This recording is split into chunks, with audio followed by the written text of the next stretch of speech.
The door didn't slam. It closed softly behind him, like a chapter ending. That moment unsettled Claire more than she cared to admit. In the days that followed, she waited. For a text, a call, some proof that she had broken his world. But nothing came. Instead, her phone stayed quiet. Her pride demanded she stay quiet too. She wouldn't be the one to cave. The apartment she'd rented felt sterile, impersonal. She filled it with new furniture, new routines, new distractions. She started posting polished photos, trying to capture this narrative of freedom and reinvention. But every click of the shutter felt like a lie. The silence from James wasn't a tactic. It was who he was, a man who didn't beg to be loved, a man who respected himself enough not to chase someone who had already turned her back on him. Claire had expected heartbreak to look like crying into a pillow or dramatic midnight phone calls. Instead, it felt like waking up in a too-clean apartment and realizing that what you thought was dullness was actually peace. And she had traded it away. James closed the door behind Claire and stood there for a long moment, staring at the grain of the wood as if it held answers. There was no slam, no dramatic pause, no final plea, just the quiet sound of a chapter closing. He didn't follow her to the car. He didn't stand at the window and watch her drive away. He simply exhaled, walked to the kitchen, and poured himself a cup of coffee. Black, steady, and bitter, like his new beginning. For the first few days, he allowed the silence to settle like dust on unused furniture. He didn't run from it. He sat in it. Let it press on his chest. Let it echo through the hallways.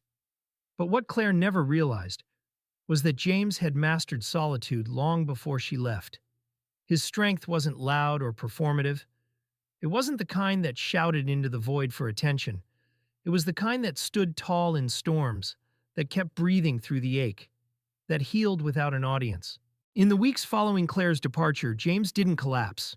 He reorganized. He kept to his routine, waking up before the sun, jogging around the lake trail like he had every morning for years. But now, there was a new rhythm to it, a new sense of clarity in the air. He started cooking for one, not out of sadness, but with intention, trying new recipes he'd bookmarked but never made because Claire wasn't fond of spicy food. He redecorated the living room, not to erase her, but to recenter himself.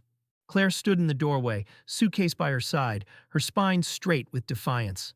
The golden light of early morning spilled across the hardwood floor of their shared home, the one James had poured his soul into building.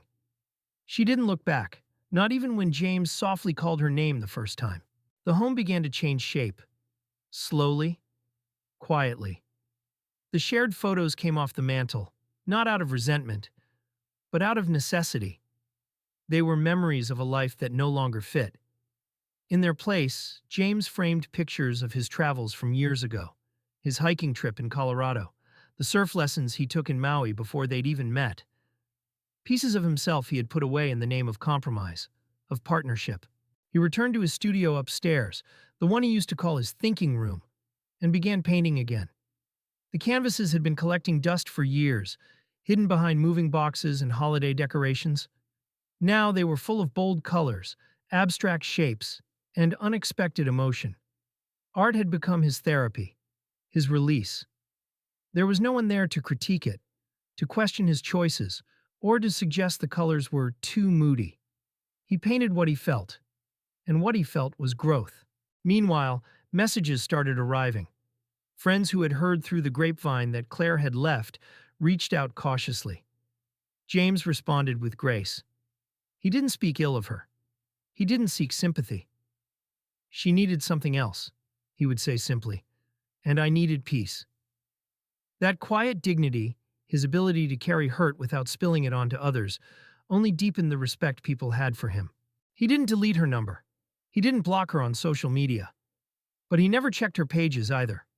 What good would it do? He wasn't interested in curated snapshots of her freedom. He was too busy living his own. James also began attending a small meditation group at a local community center. It was something he had considered in the past but never pursued. The stillness of it, the intentional breathing, the focus on the present, it grounded him. It reminded him that healing wasn't about forgetting or replacing, but about embracing the now with open hands. He found himself sleeping better, smiling more, laughing at his own jokes again. On Sundays, he sat on the back porch with a book and a glass of bourbon, watching the wind dance through the trees. No more arguments about how he wasted sunlight or needed to be more productive.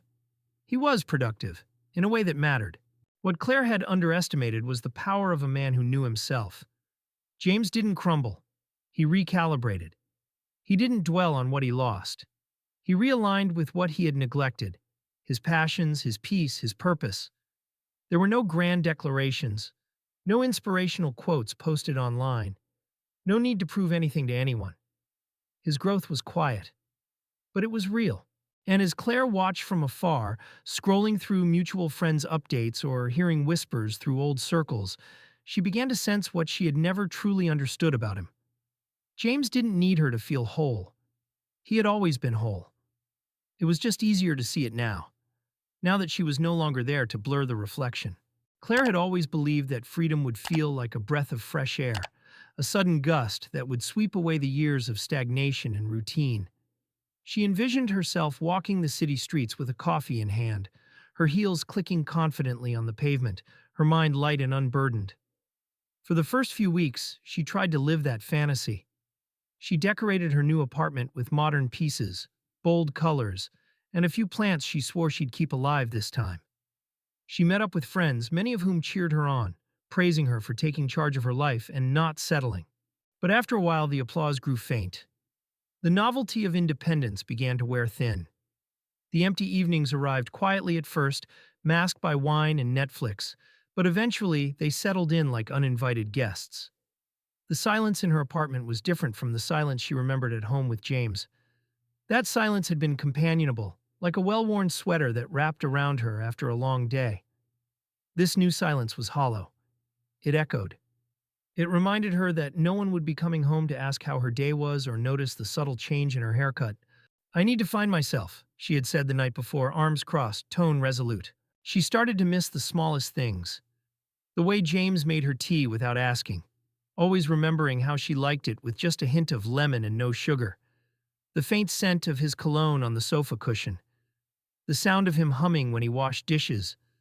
The quiet wisdom of his presence when words weren't needed. At first, she dismissed these thoughts as nostalgia. Regret, she told herself, was just a side effect of big decisions. But the regret didn't fade. One evening, Claire found herself scrolling through her photo library, stopping at a picture she had forgotten existed.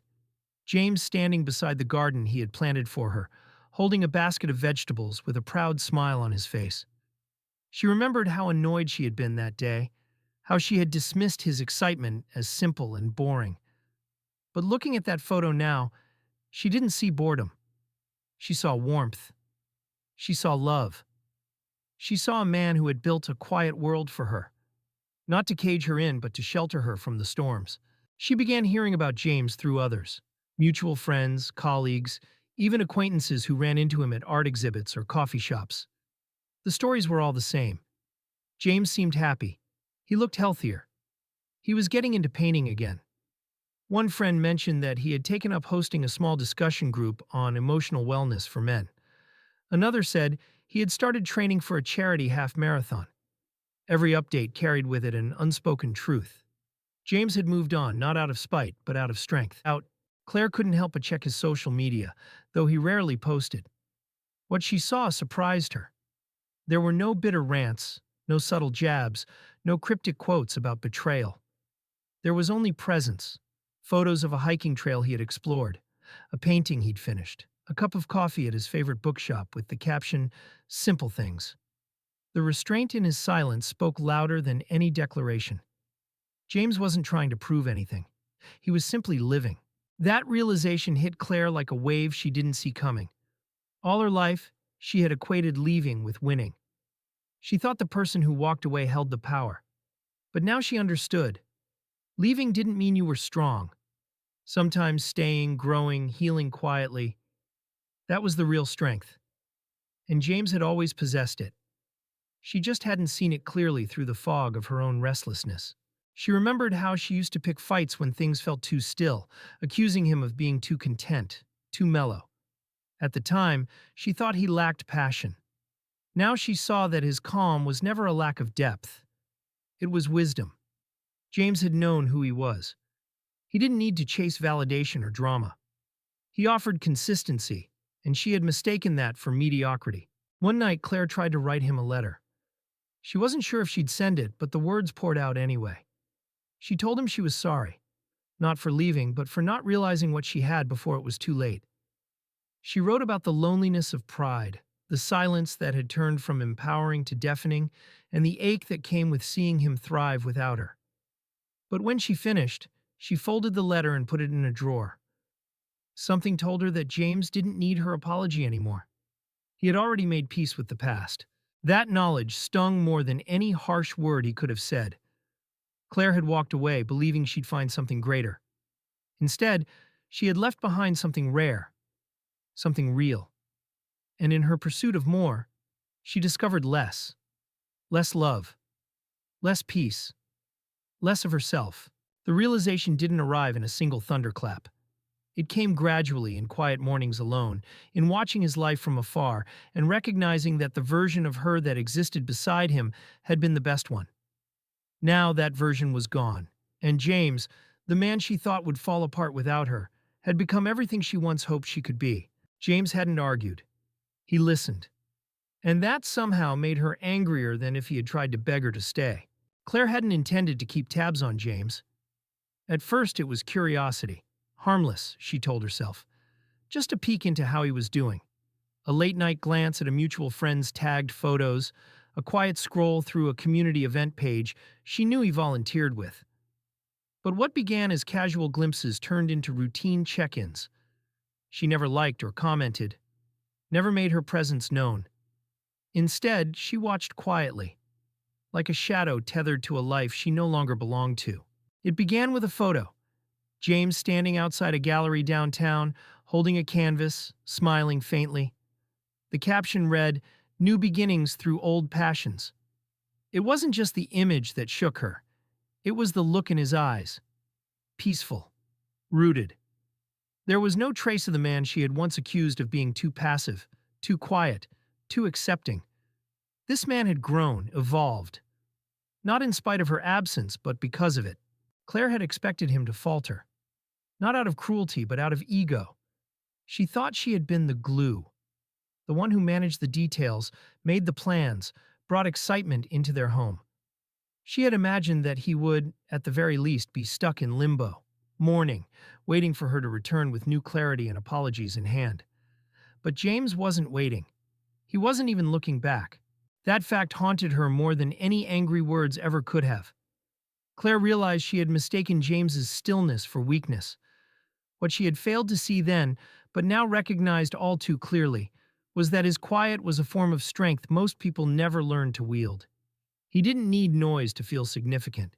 He didn't need drama to feel alive. While she had been chasing reinvention, James had simply returned to himself.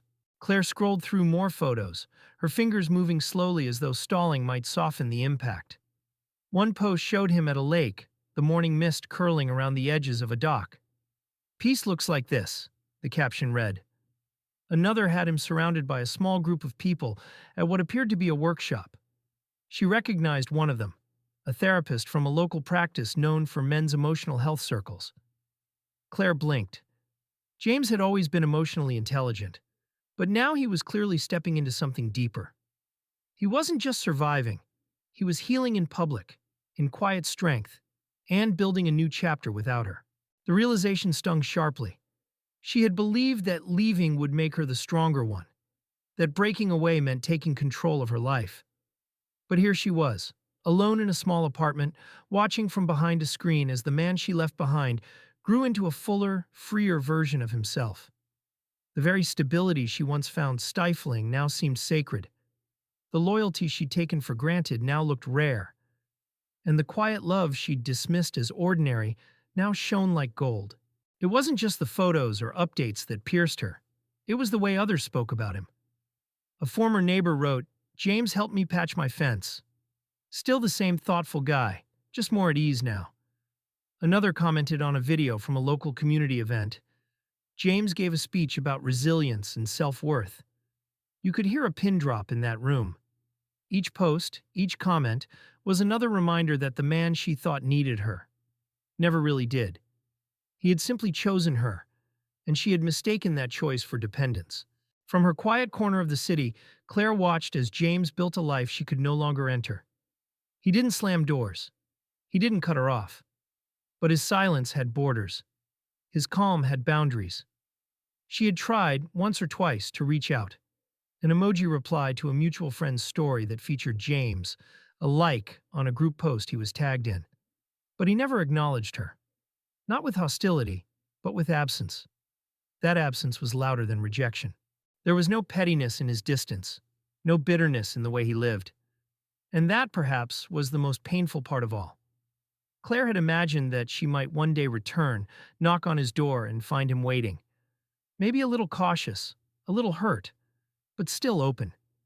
Instead, she now understood that James no longer stood in that metaphorical doorway. He had walked through it himself, into a new life that didn't require her permission or her return. She watched him once more, this time in a video interview from a local podcast. He was speaking about personal growth after loss, his voice steady and warm. "Sometimes," he said, "the best thing someone can do for you is leave. It gives you the space to grow into who you were always meant to be." "Don't you care?" she snapped then, her voice rising with the storm inside her. Claire felt the sting of those words like ice down her spine. She had left, believing she was chasing freedom. But James had found it first, right where he was, right within himself. And now he was living a truth she hadn't even known how to seek. Watching him became an act of penance. She didn't interrupt. She didn't reach out again. She simply observed, her heart heavy with the knowledge that the life she abandoned had become something beautiful. Without her, Claire sat on the edge of her bed, phone in hand, staring at the blinking cursor on the blank message screen. Her thumb hovered over the keyboard, but no words came. What could she even say now? "I miss you, I was wrong. Can we talk?" They all felt too small to carry the weight of what had been lost. In the end, she locked the phone, placed it face down on her nightstand, and leaned back into the quiet of her apartment. The silence used to feel like freedom. Now, it just felt final. She had waited too long. There had been a time, maybe early on, when a simple message might have cracked the door open. But now the door wasn't just closed. It was gone. James had rebuilt the frame. She wasn't even sure if she'd recognize the person who lived behind it anymore. She had left expecting a chance to return, to retrace her steps if life outside turned out lonelier than she imagined. But that chance had disappeared the moment James stopped holding space for her. Still, the ache lingered. Not the kind that came from heartbreak over someone walking away, but the deeper ache that came from knowing you were the one who let go of something precious. Claire had thrown away a man who would have stood by her in silence, in storms, in stillness. Not because he needed to, but because he chose to. And choices like that don't come often. You don't lose a love like James's, and find another one waiting around the corner. When she finally did reach out, it was subtle, a brief email with no subject line, short and hesitant. "I hope you're well. I think about you often. I'm sorry for everything." She waited for days, checking her inbox like she used to check the weather, frequently, nervously, hoping for a shift. But nothing came. No reply. Not even a read receipt. And that silence, unlike before, didn't feel open-ended. It felt resolved. James had made peace with her absence, and now he had no desire to reopen the past. Claire tried to move on, but it was different now. She went on dates that fizzled quickly, conversations that felt shallow, forced. No one had James's quiet depth, his calm certainty. No one looked at her the way he used to, like he saw all of her, even the parts she tried to hide and still chose to stay. People talked about careers, ambitions, adventures. James had talked about planting roots, building meaning slowly. Back then, she thought that sounded like settling. Now, she recognized it as the kind of richness she couldn't replace. Eventually, she stopped trying to chase new beginnings. Instead, she began to carry the loss like a quiet truth. She didn't tell her friends how often she still thought about him. When they asked about James, she kept her answers vague, never admitting how far she had drifted from the woman who once walked away so proudly. Regret doesn't need an audience. It lives in the pauses between laughter, in the songs that catch you off guard, in the late-night memories you can't rewrite. James, meanwhile, kept moving forward. His life no longer carried the weight of what Claire had done. He had released it, released her, not with bitterness, but with clarity. And that, more than anything, marked the true ending of their story. Not her walking out. Not the silence, but the moment he stopped waiting. The moment he understood that love, no matter how deep, cannot grow in a garden someone chose to abandon. Claire now watches from a distance. Not hoping, not waiting, just watching. And within that quiet, she lives with the truth that she didn't lose him all at once. She lost him moment by moment, in every choice she made to step away, until finally, there was nothing left to return to. "I care," he replied, voice steady like still water. "But I won't stop someone who's already decided to leave." And now she was leaving. Not with heartbreak or sorrow, but with pride. That toxic kind. The one that whispers you're missing out. That you deserve more. That the love you have isn't enough. Claire believed she had outgrown their life together. The quiet evenings. The steady comfort. The dependable affection. She craved fire, spontaneity. Something that would remind her she was still young. Still desired. At 39, she had convinced herself she was fading into domestic invisibility. James, in his calm, unshaken love, felt too still, too sure. Claire wanted a version of herself that sparkled in the city's lights, not one who curled beside a man reading at night, with his glasses low on his nose. And deep down, she thought, he'll follow me. He'll chase me. And when he does, I'll know he still needs me. But James didn't. He helped carry her bag to the car without asking questions, kissed her on the forehead, then turned and walked back inside.